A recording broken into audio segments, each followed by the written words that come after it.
I am Rizwan and you are watching Rizwan Rankers. And today the topic is essentials of a valid offer. आज हम लोग discuss करेंगे essentials of a valid offer. Essentials of a valid offer. ये video हम CF foundation के students के लिए बना रहे हैं और हम स्टडी मटेरियल के एग्जैक्टली पैटर्न को फॉलो करते हैं।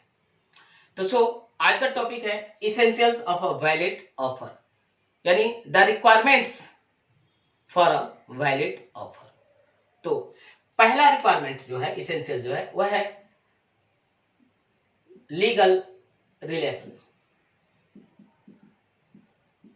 Means the terms of an offer must be capable of creating legal relations between the parties.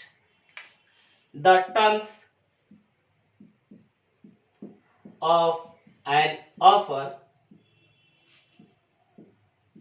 must be capable of creating legal relations between the parties. For an offer to be valid, आप तो जानते हैं एक valid offer ही acceptance के बाद एक valid contract बनता है। मतलब एक वैलिड कॉन्ट्रैक्ट के लिए वैलिड ऑफर और वैलिड एक्सेप्टेंस दोनों चाहिए। अभी हम जो डिस्कस कर रहे हैं, एक वैलिड ऑफर के लिए किन किन चीजों का मौजूद होना जरूरी है, यानी एक ऑफर वो कौन कौन सा एलिमेंट सेटिस्फाई करेगा so that it becomes valid. उसमें से पहला है लीगल रिलेशंस, यानी the terms of N offer must be capable of creating legal relations between the parties. Offer का टर्म्स ऐसे होना चाहिए ताकि पार्टीज के बीच में लीगल रिलेशन क्रिएट हो जाए। अगर एक ऑफर एक्सेप्टेंस के बाद लीगल रिलेशंस पार्टी के बीच में क्रिएट नहीं कर पाए तो वो ऑफर वैलिड ऑफर नहीं है। अब सवाल उठता है, ये कैसे डिसाइड होगा कि वो लीगल रिलेशन क्रिएट करने में सक्षम है या नहीं है? Then it is for the court to decide. Court language को देखकर, यानी ऑफर का वर्ड्स को देखकर, सर्कमस्टांसेस को देखकर यह डिसाइड करता है कि ऑफर का जो टर्म्स हैं क्या वो लीगल रिलेशन क्रिएट कर पाएंगे या नहीं कर पाएंगे। फॉर एग्जांपल, एक सोशल इन्विटेशन अगर एक्सेप्ट भी हो जाता है तो वो लीगल रिलेशन नहीं क्रिएट कर पाता है, क्योंकि उसके एक social invitation is not capable of creating relations, legal relations between the parties. So a social invitation after being accepted does not result in a contract. ये ऐसा माना जाता है कि बिजनेस मैटर्स में जो वर्ड्स होते हैं ऑफर के, they are capable of creating legal relations, जबकि फैमिली मैटर्स में यानी सोशल मैटर्स में words are not capable of creating legal relations. तो पहला रिक्वायरमेंट ये है कि जो ऑफर का टर्म्स है must be capable of creating legal relations between the parties. आइए दूसरा रिक्वायरमेंट को डिस्कस करते हैं। दूसरा, definite and certain. Definite and certain. The terms of an offer must be definite, clear and not vague. Offer का जो terms है वो डेफिनेट होना चाहिए, क्लियर होना चाहिए, वेग नहीं होना चाहिए, यानी ऑफर का जो टर्म्स है वो कंफ्यूजिंग नहीं होना चाहिए। अगर ऑफर का टर्म्स क्लियर नहीं है यानी डेफिनेट नहीं है तो एक वैलिड ऑफर नहीं है। फॉर एग्जाम्पल, अगर Mohan offers to deliver 5 tons of oil to Sohan. यहां पर वर्ड्स क्या है? 5 tons of oil, what kind of oil, ये मेंशन नहीं है। तो यहां पर कहीं ना कहीं कंफ्यूजन है, यानी यहां पर ऑफर का जो टर्म्स है वो वेग है और इस ग्राउंड पर ये ऑफर वाइड है यानी वैलिड नहीं है। या एक पर्सन दूसरे से कहता है you can take my bike at the price you can pay, कहता है कि तुम मेरा बाइक ले सकते हो, प्राइस जितना देना चाहते हो दे सकते हो। तो यहां पर जो वर्ड्स है ये भी कंफ्यूजिंग है, वेग है, क्लियर नहीं है, डेफिनेट नहीं है, and on such grounds the offer is wide. तो मतलब ये है कि चाहे वो वर्ड से हो, चाहे वो सर्कमस्टांसेस से हो, ऑफर का टर्म्स डेफिनेट होना चाहिए, क्लियर होना चाहिए, वेग यानी कंफ्यूजिंग नहीं होना चाहिए। एंड थर्ड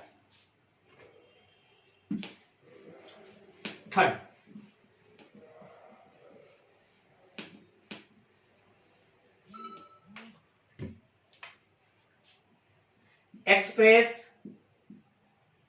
और implied. An offer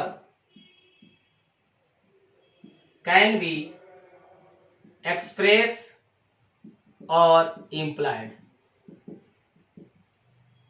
offer express भी हो सकता है और implied भी हो सकता है। आप तो जानते हैं an offer made in words, spoken or written, is called an express offer. Or an offer inferred from the conduct of the parties, course of dealing between the parties, या from the circumstances is called an implied offer. Both offers are valid in the eyes of law. Offer चाहे words में किए रहे या otherwise किसी भी तरह करें, यानी ऑफर एक्सप्रेस भी हो सकता है, ऑफर इम्प्लाइड भी होता है। बोथ ऑफर यानी एक्सप्रेस ऑफर और इम्प्लाइड ऑफर दोनों ऑफर वैलिड है under contract law. Third,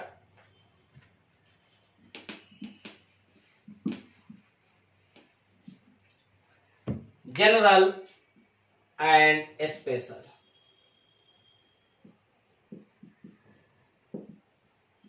An offer can be general or special. मतलब an offer can be general or special. An offer made to the world at large is called a general offer. यानी an offer made to the public in general is called a general offer. आप तो जानते हैं कि general offer can be accepted by anyone having knowledge of the offer and fulfilling the terms of the offer. कोई भी बंदा जिसको offer की जानकारी हो और ऑफर के टर्म्स को फुलफिल करता हो वो जनरल ऑफर को एक्सेप्ट कर सकता है। दूसरी तरफ special, an offer made to a definite person यानी पर्टिकुलर पर्सन या particular group of person is called a special offer. तो ऑफर दुनिया को करें या ऑफर किसी डेफिनेट पर्सन या डेफिनेट ग्रुप को करें, both offers are valid offers, यानी दोनों वैलिड है in the eyes of law.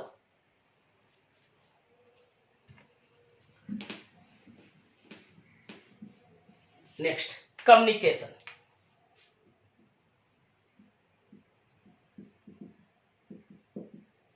Communication आपको सेक्शन 2 क्लॉज ए याद होगा जिसमें ऑफर को डिफाइन किया गया है।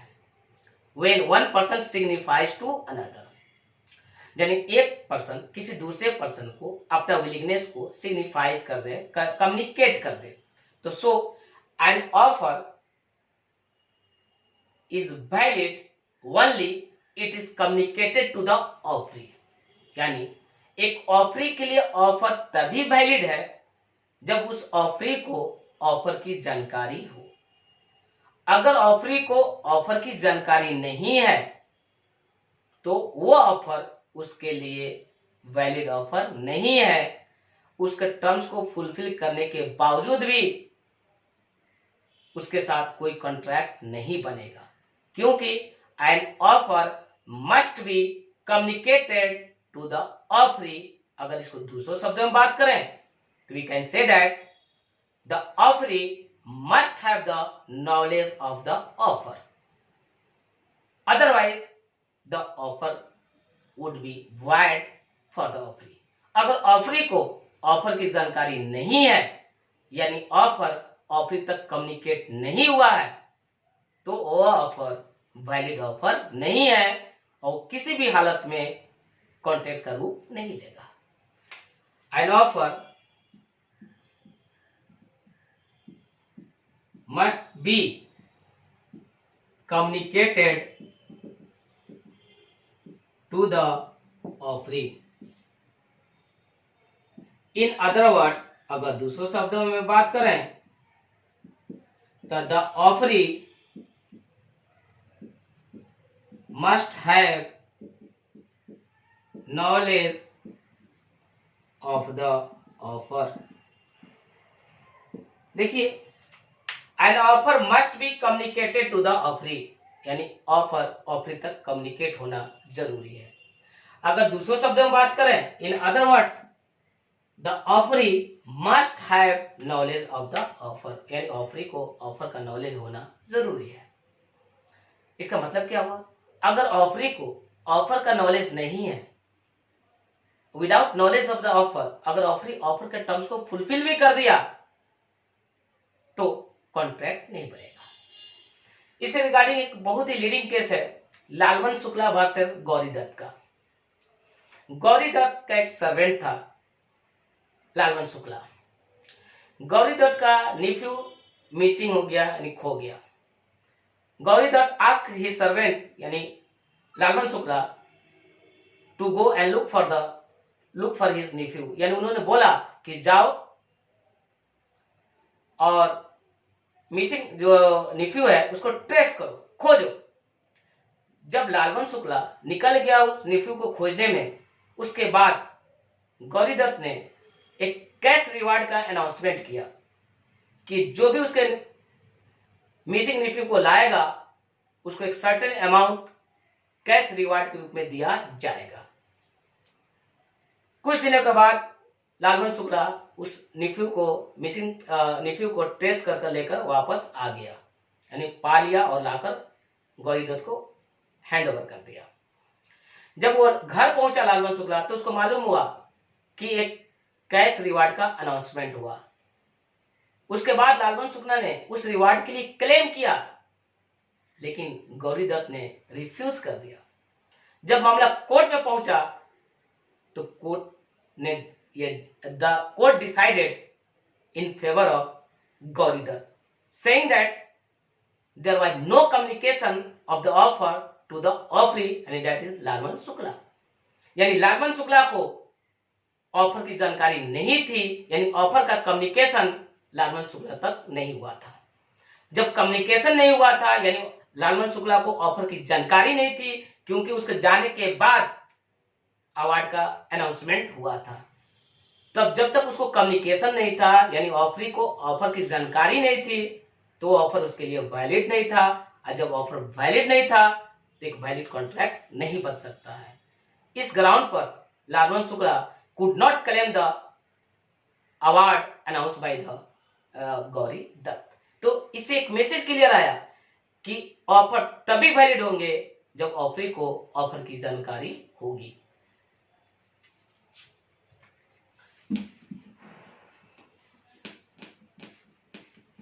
An offer,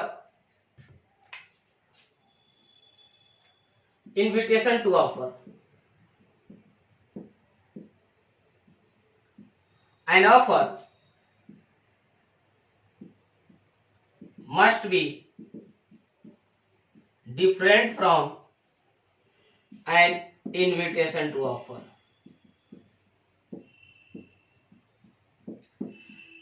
यानी offer must be different from an invitation to offer. Invitation to offer एक अलग चीज है और ऑफर एक अलग कंसेप्ट है। ऑफर जो होता है एक फाइनल विलिंगनेस होता है, फाइनल विलिंगनेस टू डू और not to do something by the offerer. Offerer अपना विलिंगनेस का एक फाइनल एक्सप्रेशन करता है कि ये काम करने को तैयार है या नहीं है, अगर ऑफरिंग उसको हाँ कह दे तब। दूसरी तरफ invitation to offer, invitation to offer एक कम्युनिकेशन है prior to an offer, inviting others to make an offer. जब एक ऐसा स्टेटमेंट हो, एक ऐसा कम्युनिकेशन हो जिसके द्वारा किसी दूसरे को इनवाइट किया जाए कि आप आइए ऑफर कीजिए, हम उसको एक्सेप्ट करेंगे या फिर रिजेक्ट करेंगे, उस कम्युनिकेशन को इन्विटेशन टू ऑफर कहा जाता है। फॉर एग्जाम्पल, आप रेस्टोरेंट जाते हैं, मेनू मांगते हैं, मेनू में जो चीजें रखा रहता है, मेनू को देखने के बाद आप रेस्टोरेंट ओनर को ऑफर करते हैं। जो मेनू है वो एक इन्विटेशन टू ऑफर है, यानी रेस्टोरेंट और ओनर ऑफर नहीं कर रहा है, उस मेन्यू के थ्रू एक इन्विटेशन टू ऑफर आपके सामने रखा है। आप उसको देखने के बाद आप जाकर एक ऑफर करते हैं, जिस ऑफर को रेस्टोरेंट ओनर एक्सेप्ट करता है या फिर रिजेक्ट करता है। तो ये मेनू हो गए, प्राइस टैग हो गए, कोटेशन हो गया, कंपनी का जो प्रोस्पेक्टस होता है वो हो गया, ये सब एग्जांपल्स हैं इन्विटेशन टू ऑफर का। यानी invitation to offer does not result in a contract. So rule is that कि ऑफर अलग है, डिफरेंट है किसे, इन्विटेशन टू ऑफर से।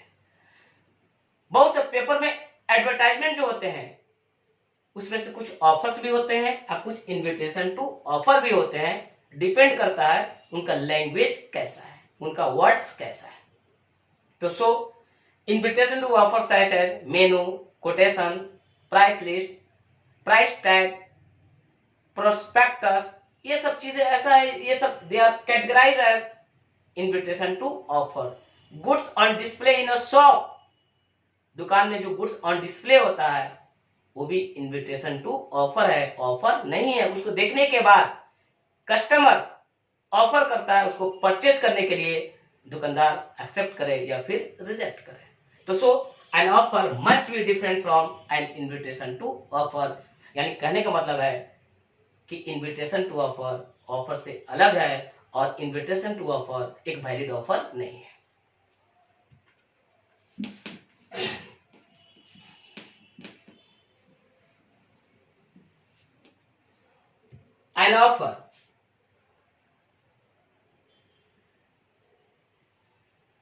An offer must not contain a term whose non-compliance would amount to acceptance।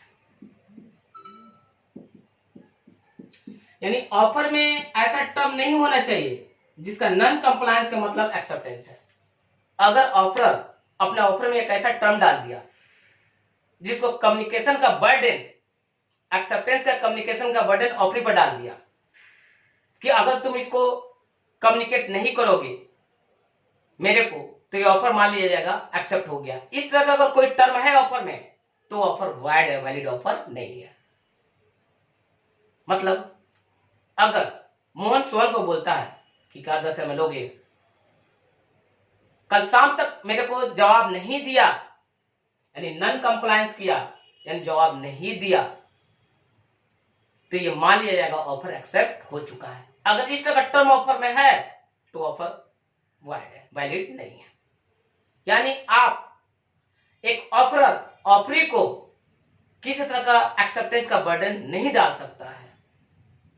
अगर उस तरह का कोई टर्म अपने ऑफर में डाल दिया तो ऑफर वैलिड नहीं है, बल्कि क्या है, वैलिड है। तो these are the essentials of a valid offer. यानी these elements, these conditions must be satisfied by an offer to be valid. और for a valid contract a valid offer is required. In fact, a valid offer and a valid acceptance result in a valid contract. तो I hope ये video आपको पसंद पड़ी होगी। अगर video अच्छा लगा होगा तो आपसे प्लीज रिक्वेस्ट है कि आप मेरे चैनल को सब्सक्राइब करें, लाइक करें और शेयर करें। Thank you.